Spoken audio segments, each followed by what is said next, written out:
Hello, and welcome to AP Chemistry Big Idea 4 Chemical Kinetics Concept Problems, where we're going to tackle three different types of mechanism problems. Mechanisms with P diagrams, rate law determination, and fast equilibrium problems.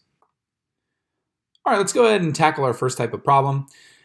In all these mechanism problems, we're usually going to be presented elementary steps along with our overall reaction, and then I'll ask some questions about it. So let's go ahead and dive right in. The first question says, determine if the proposed mechanism is possible.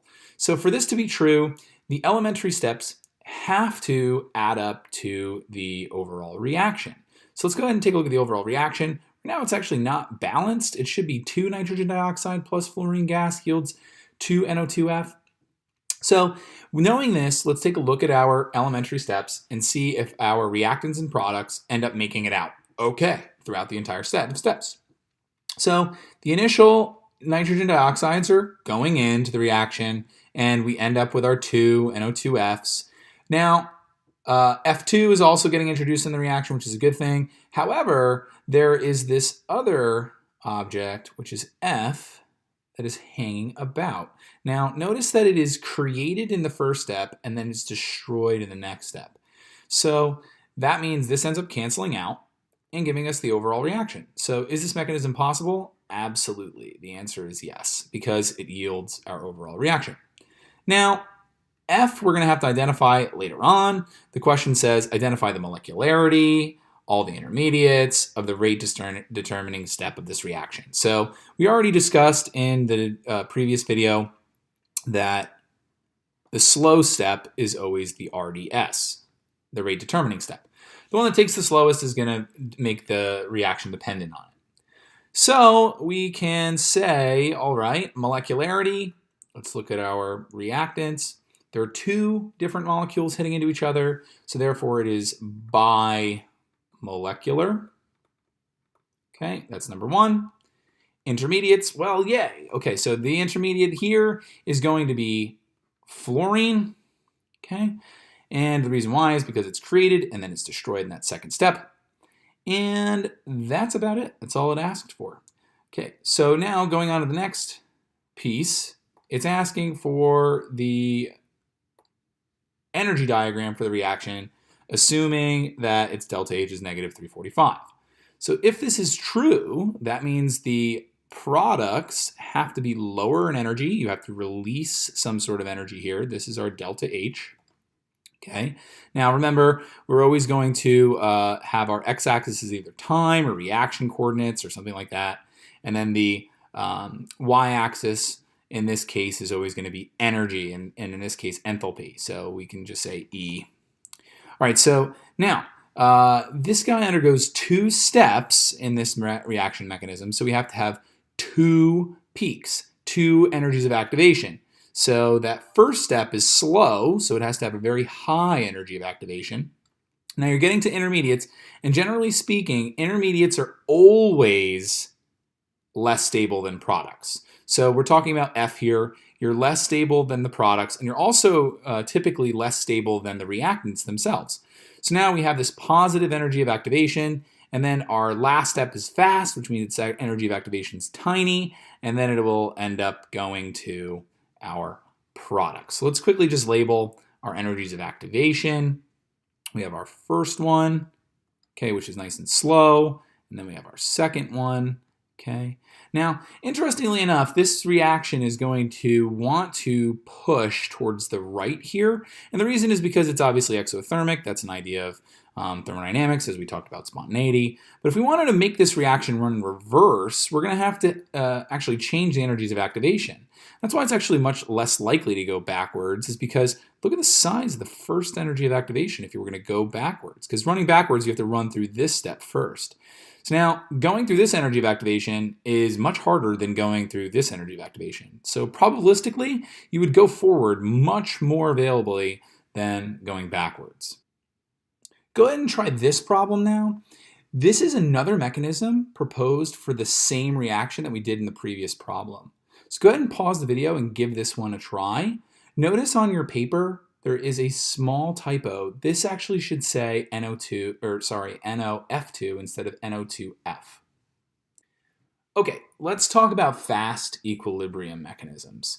These are the hardest types of problems of the lot, but they can be done with some careful algebraic manipulation. So let's go ahead and take a look. So when you have a fast equilibrium step, which is denoted by this double-headed arrow, this one is not the rate determining step, but interestingly enough, the slow step, the rate determining step, has an intermediate as one of its reactants. And we know that our rate law must come from our rate determining step. And we already know how to do this from many previous problems. We know that our slow step is going to involve the bimolecular reaction between oxygen and ozone. So now these are going to go together, and this is going to be our rate law. However, we don't usually put intermediates inside of our rate law. So this is kind of a no-no. Okay, we don't like this. So what we have to do is try to find what the rate law is in terms of just the reactants. Now, let's go ahead and do that. Now, unfortunately, we may or may not be able to do this. It entirely depends on how the fast equilibrium step pans itself out. So we know that in fast equilibrium, the rates forward and the rate backward are equal. Okay? When you're in equilibrium, the rate of the forward reaction, meaning the consumption of ozone, is going to be the same rate as the consumption of O2 and oxygen radical going backwards. So both of these reactions are occurring at the same rate. So we end up getting two different Ks that are involved with it. We can call it K1, and then the reverse reaction will be K negative 1. So let's go ahead and take a look. We have to say that the forward reaction for O3 is going to be rate equals K1, and then the reactant, which is O3. Okay, and this is going to be the rate forward, right? I'll call it rate F. Now we know the rate backwards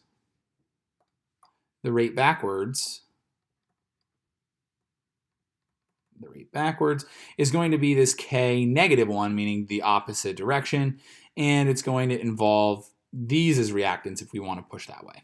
So this is going to be O2. This is going to be oxygen. Okay. Now, because we know the rate forward and the rate backwards are equivalent to each other, we can actually set them equal. Why? Because they're in equilibrium. This is so important to understand. They're in equilibrium, so we can set these equal. Okay, in equilibrium. Yay. So now because we know that, let's set them equal to each other. So now we know that the K1 times O3 is going to be equal to K negative 1 times O2 and O. Now, why are we doing this?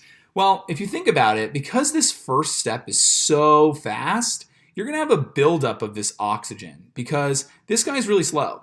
Very similar to the funnel idea, this guy's going to build up in its concentration, and as it builds up, then that reaction is going to start to go depending on its temperature and the energy of activation and all that kind of stuff. But as it's building up, then it's capable of going much faster than it would without its concentration, because now its rate's going to be much higher.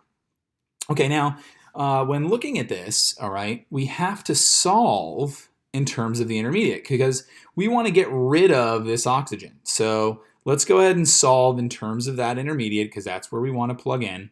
So what we end up getting is K1 O3 over K negative 1 O2, which ends up being the concentration of oxygen. So now that we know this, okay, we can actually get rid of oxygen altogether because, see, oxygen has another set of rate constants involved in concentrations that give you the oxygen. So let's go ahead and do that. So now let's plug ourselves in. Now realize this is actually another K entirely. This is going to be called K2. It has a different K value. So this one has K2.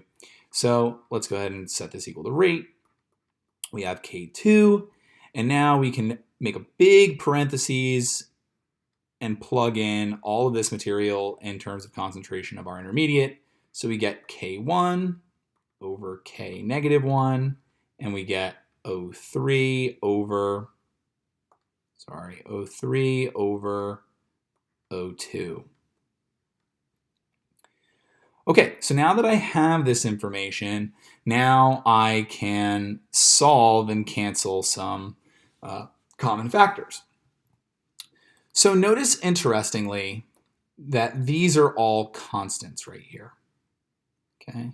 Now remember, we had no idea what these constants were, but if you think about it, through these multiplications, it ends up getting condensed into something else. We can actually call it just another constant. So these end up absorbing, and we could just call this K. And this is actually going to be the K for the reaction, because remember, we decided that the rate of the reaction was actually based off of our slow step. So now we have our K value calculated. So now we have our rate of reaction.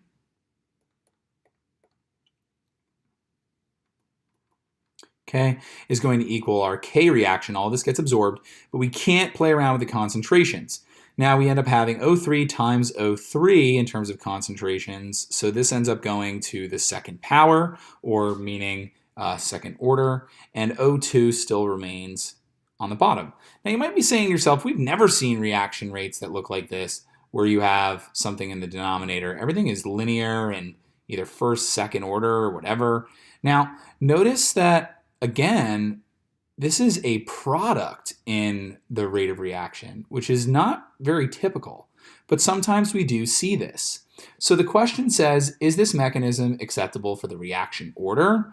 So looking at this mechanism, you have the rate law match up with the observed rate law. Now, this is what was given in experiments. This is what was suggested. So this is what they got through experimental results. So through algebraic manipulation and working with the mechanism that was at hand, we now have discovered that the rate law meets the rate law that was, or the mechanism that was proposed. So this is entirely acceptable. So the answer is yes. Okay, here's another fast equilibrium problem. Very similar to the first one. I would like for you to try to do it on your own, and we'll go over this in class.